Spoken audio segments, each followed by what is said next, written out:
And in that moment, I really noticed I don't need this. My desire for it is gone. Like, it was like I'm trying to fit a square into a circle hole.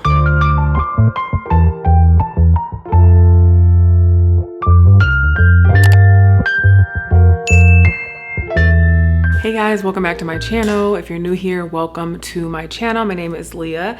Thank you for clicking on today's video. Today I'm just coming to y'all with a quick story of how I've been able to move past a caffeine addiction. And I'm gonna just share with y'all kind of like how I started with caffeine, you know, what my process looked like getting past it, and you know, where I'm at now. So yeah, I just wanted to share this with y'all because it's been a really big adjustment to my life. If y'all follow me for any amount of time, you know, like coffee is my thing, or was my thing, matcha, all the caffeine, give me all the caffeine. So to be completely caffeine free now has been crazy. So since I've made it a little ways, I wanted to share with y'all where I'm at. So I started drinking caffeine when I was in high school. At the time, my best friend, every morning her dad would make her a cup of coffee. So it was kind of like instant coffee with a lot of like cream and sugar, and she didn't drink it, and he would make it for her every morning. So she would just give it to me in the hallway. It all started one day. She's like, "Leah, do you want this coffee?" And I'm like, "Sure." And that's where the love for caffeine started. And I will say this, I've never been one to drink coffee black, but yeah, for me to get started with like caffeine with cream and sugar and all the additives, it was a quick thing that I started to like. So in high school, I never went out of my way for coffee, but she would bring it to me pretty regularly. And it might have just been like my last year in high school. It wasn't like since my freshman year, but at a certain point, that's when I was introduced to it. And then when I was in college, I remember drinking coffee as well, like taking it with me in a mug, kind of the same approach, like instant coffee with cream. And then when I started interning in the summers, I started doing Dunkin'. I mean, that's something that I would go get on my lunch break. And yeah, it just became a part of my life. So I was introduced to coffee as a teenager in high school and continued to drink it all throughout college and then also past college. So I'm 28, and yeah, that's a long time. So I probably started drinking coffee when I was 15 and I stopped drinking it at 28. So that is 13 years of consistent caffeine consumption. And the crazy thing about coffee is that it is something that I feel like a lot of people don't really think twice about. And caffeine in general, you know, it's one of those, it's actually a drug, but it's very socially acceptable. It's something that people, you know, build their days around. Like, I can't do this until I get my coffee. Don't talk to me until I get my coffee, you know, like just very built in. And if it was with any other substance, like don't talk to me till I get my alcohol in the morning or whatever the case may be, you know, people would probably be raising eyebrows. But caffeine is something that is just accepted in our culture. There's coffee shops everywhere. It's just a part of the life. So I fell into that pattern, that habit, that group of people who had coffee regularly. I never did like more than 1 to 2 cups a day, but you know, I know there's people who do 5, 6, 7 plus cups, and I wasn't on that end of the caffeine spectrum.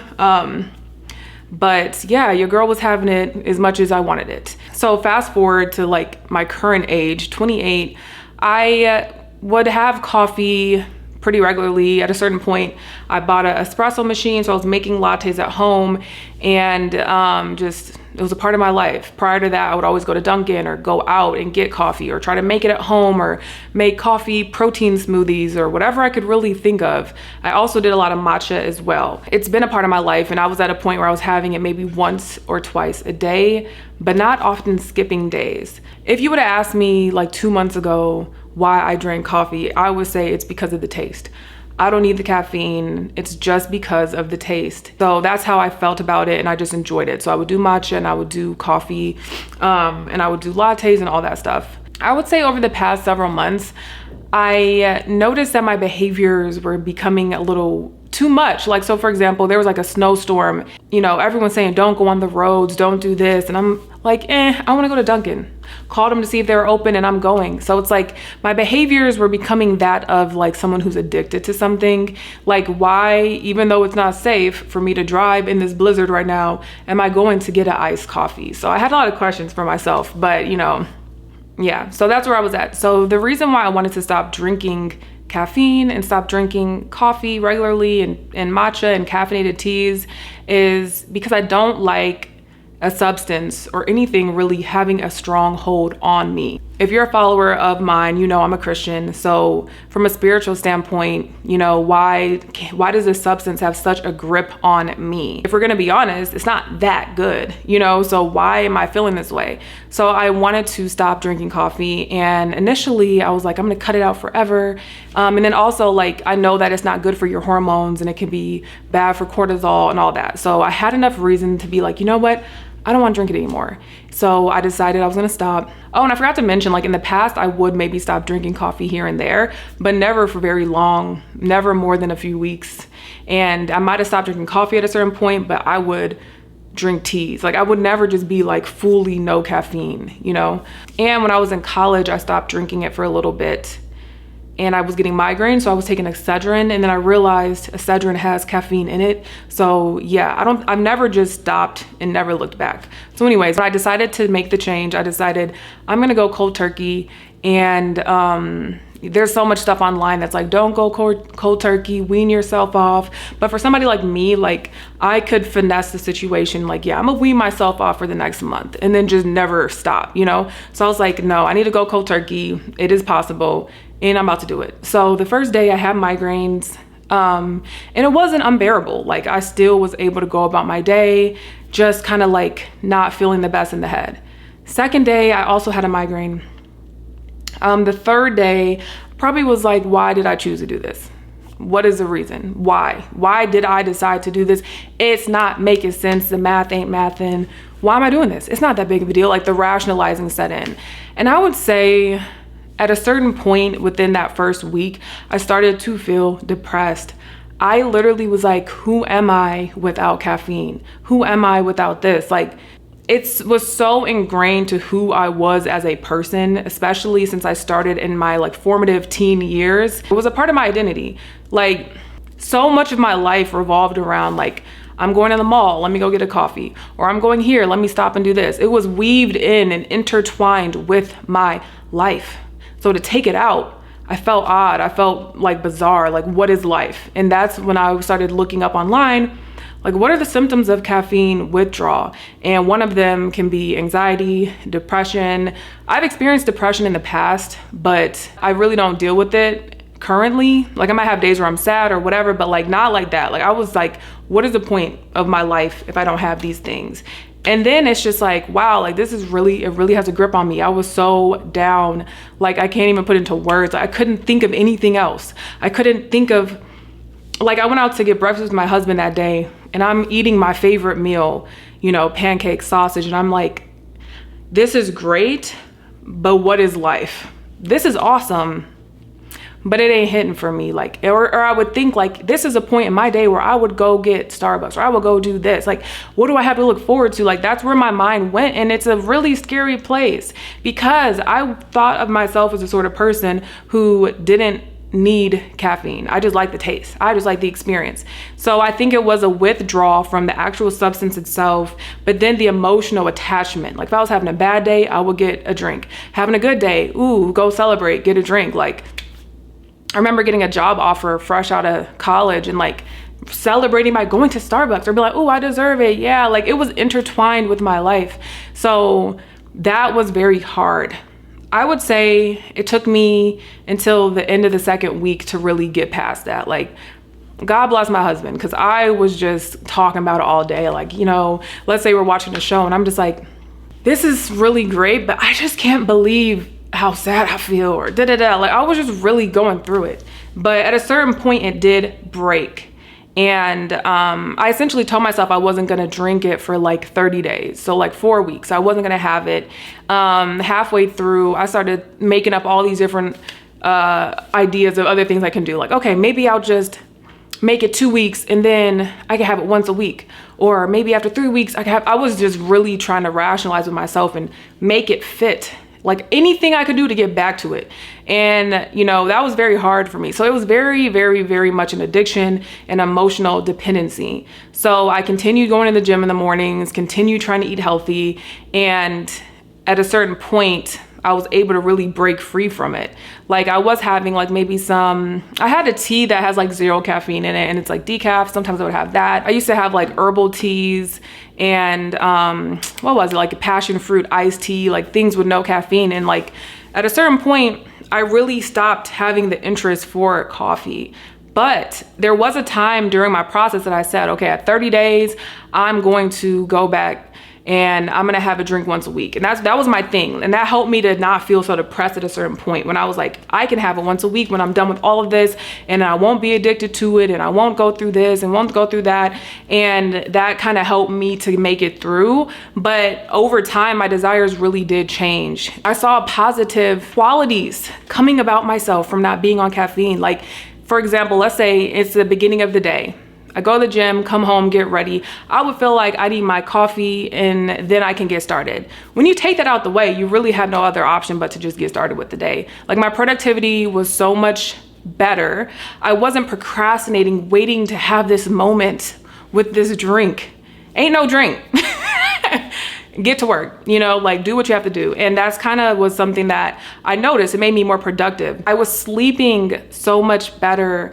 Whereas in the past, I might wake up more during the night, but now I'm like going to sleep, staying asleep, and I'm waking up rested, waking up ready to hit the ground running, because we wake up around like 6. So I wake up rested and ready to go. My dreams were crazy. They were like so vivid. So, you know, you can do your own research about caffeine and the way it actually impacts the body, but it really does impact the mind. It can wreak havoc on your cortisol and it can cause you to be stressed, in a perpetual state of stress, because it's hard for your body to process it. It's a drug at the end of the day, and getting off of it yielded a lot of benefits. Like, do I want to get back on this substance and then have compromised sleep?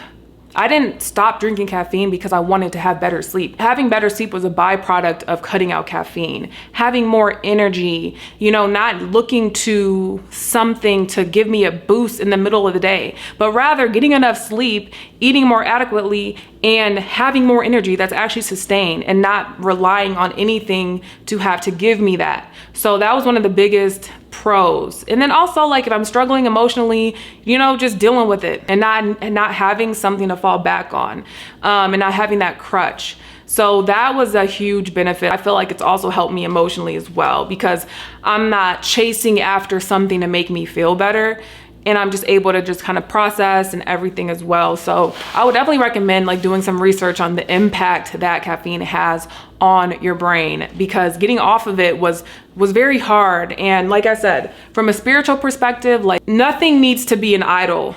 Nothing needs to be above God. And it was getting to the point where it's like, I can't pretend like this is okay. Even though the world around us makes it seem as though this is okay. Feeding for something early in the morning to get your day started, that's not what the type of life I wanted to live, even though I lived it for so long. So ultimately, I made it to my 30 days.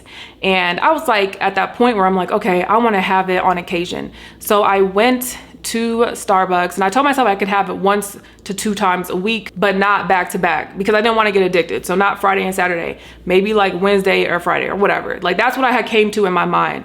So I finished the 30 days and I'm like, woohoo. And I went to Starbucks and I got a matcha and I took some sips and it just like left a film on my tongue of like sugar. And I didn't like it. So I probably had like a couple sips and I threw it in the trash. I was like, okay, whatever, I'll try another day. I didn't count that because I didn't drink the whole drink. I had like 2 sips. So then the next day, my husband and I went to Philly and we went to a boba shop. We were just standing there and the smell of all like the sugars and stuff was like, it made me feel like nauseous. So I was like, okay, no, I'm not doing it. So then I think it was Sunday, the next day, because I never had a drink. I had a couple sips of a matcha on Friday, threw it out, didn't count.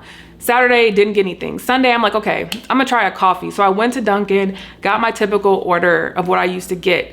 And I will say this, it tasted good. I had a couple sips, but I decided I don't want to have to deal with the mental process of getting back on a substance. I don't want to feel like loopy or odd from having coffee when I haven't had it for so long. And in that moment, I really noticed I don't need this. My desire for it is gone. Like, it was like I'm trying to fit a square into a circle hole. Because during my time away from the drinks, I was like looking forward to getting back to it. But by the time I was able to get back to it, I realized that my desires have changed. So I had to make the choice. Keep trying to make this fit and ultimately wake up that desire and that addiction again. Or go with the natural inclination of my body to not want it. So I took, like I said, a few sips of the coffee. I'm like, this tastes good, but the mental choice to not want to go down that route. So I threw it in the trash, and y'all, I have not had anything since. And that was probably like a week and a half ago. So I'm past the 30-day mark that I set, and I'm right now in the second month. But at this point, I'm not really counting anymore.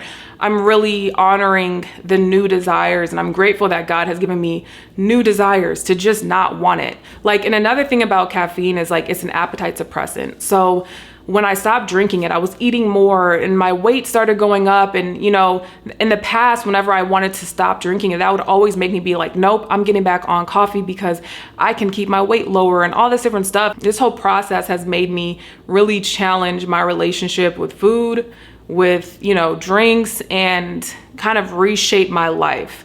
So at this point, I eat more food, but it's important to eat food and nourish your body. So it's like, it just had to go. So ultimately, I'm done with it. And that's where I'm at. My desires for caffeine are gone. Like, I had a drink and it tasted so good, but it was like, for what? Like, what is the purpose?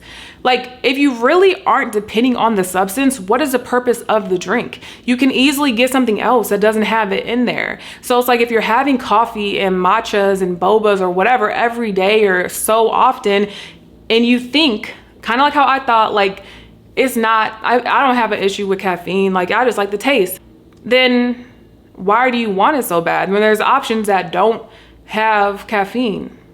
Like other drinks, other things you can do, you know? So I just want to kind of share my experience because I've made it beyond where I thought I could. Like in those moments where I was so depressed and so down and like so dismal, I never would have thought I could get to this point where I really passed Starbucks, passed Dunkin'. I'm like, I'm good. Like if I want it, I could have it, but I don't want it. So I'm not going to have it. I'm not forcing myself to have it. Like that pattern, that stronghold, that addiction is broken. So why would I invite that back into my life? I'm not telling y'all what to do, obviously. I'm just sharing my story with you. And it's been very interesting. Very interesting. And now, like the other day, we were out and about, and that's when I would thrive. And I'm like, ooh, let's do this. Ooh, let's do that. Now I'm like, I am thirsty. Can we pull over and I can get some water? Like, how many times was I thirsty, but I was reaching for the dehydrating coffee? Like, your girl was probably super parched. So now I'm really past it, and I'm very grateful. So like, if I want a treat, I might go get like a fresh squeezed juice. And that's actually refreshing, and it actually does something for me, you know, rather than like, ooh, I'm gonna go get this coffee and cream and all this. Like, from a logical standpoint, it's not doing anything for me. Like, obviously people will say, oh, there's benefits to coffee, there's benefits to green tea, but you can also get those benefits from eating nutritious foods. Like, I don't know. The thing with an addiction is that you can always make an excuse for it. And I just noticed that within myself, and I'm just too self-aware to have that experience and to pretend like I'm not having it. Like, I'm fiending. I'm driving in the middle of a snowstorm when I have no business being out here because this is so good that I'm willing to risk my life. Like, that don't make no sense. If you're like me and you watch like lifestyle content on YouTube, coffee is always so integrated into everything. It's like morning routine, include coffee. Morning routine, include matcha, or vlog, going to get this, going to get that. But you know, I've had to make that break for myself. And like I've said, I've been sleeping better. I just feel better in my body. And it also feels good to know that I'm not making anything an idol. I'm extremely more productive because I'm not waiting on something to get me going. Like, just get going, you know? That's kind of how I've been with myself.